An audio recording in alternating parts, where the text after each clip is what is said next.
What's going on, you guys? Your boy Lone Wolf. Welcome back to another Shenmue episode review. I just finished watching episode 9 of the Shenmue series, and hey, man, we're getting there, man. We are. But before we get to this video, make sure you like, comment, subscribe, hit the bell notification, and without further ado, cue the intro.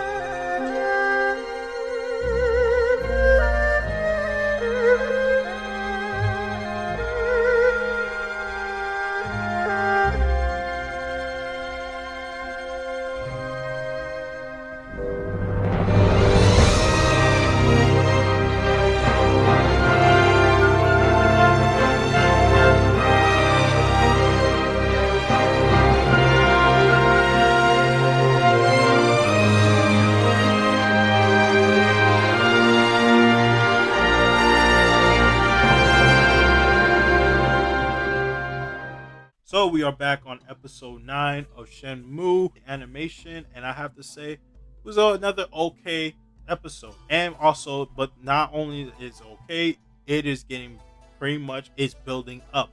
That's pretty much what it is. These past episodes of Shenmue animations in Shenmue 2 has been pretty much a build up. And as you can see right now, Ryo has pretty much the episode picks up right on episode 8 when Ryo finds the letter on Dazu's name on it, and then he finds the Chaiwa sign, which of course that is the sign that mostly martial artists is how they communicate back in the old days. Ryo pretty much acts as a bunch of was led by the housemaid girl at the Manmo Temple, and pretty much told her to go to the tea shops. That's when he pretty much was led while one tea shop owner and led him to Guangzhong, and then that's when he pretty much learned more about the Chaiwan sign. And pretty much she was teaching Ryo on how to use the Chaiwan sign.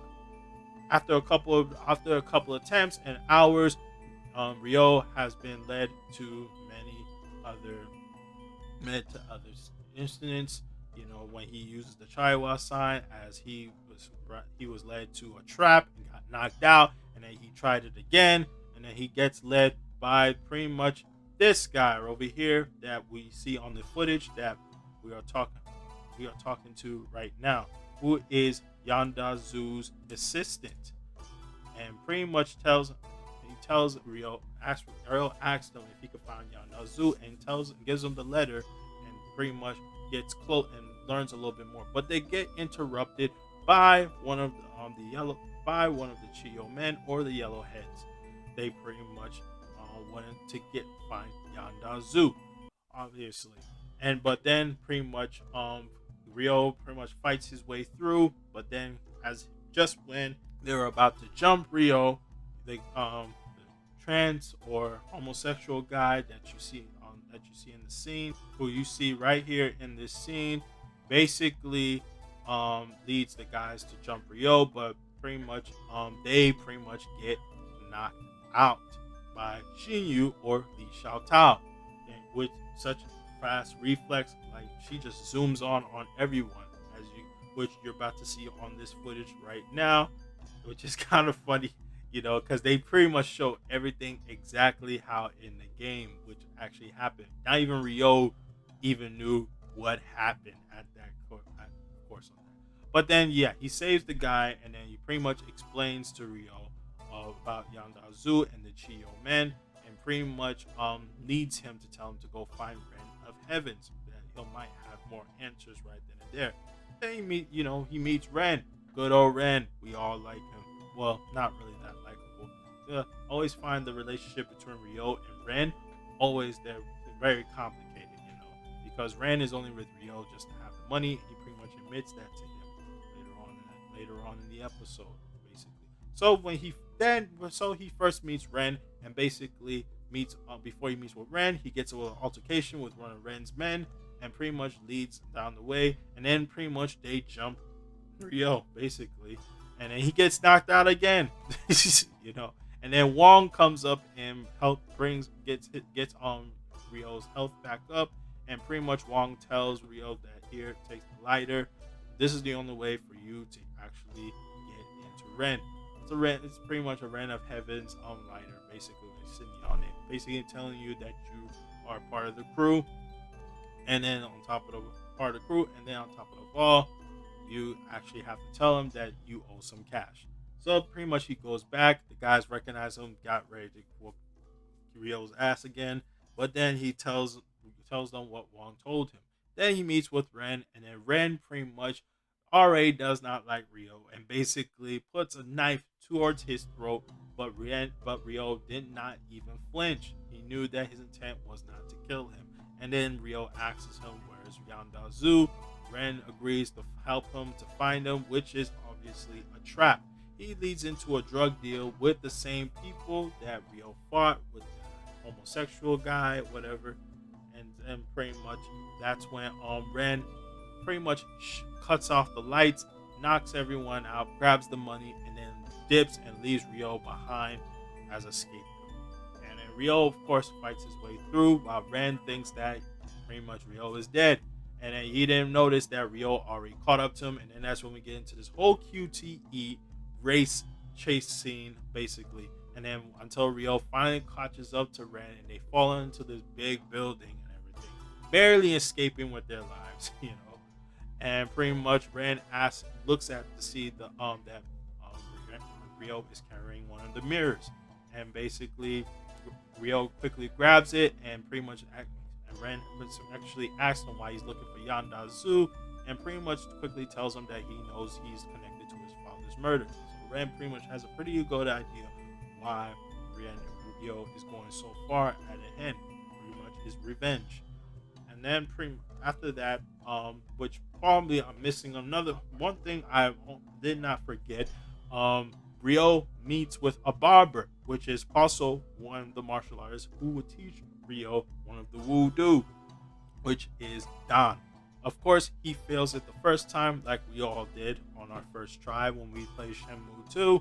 But until then, later on, after hanging out with Ren, Ryo figured it out pretty much what he was actually lacking.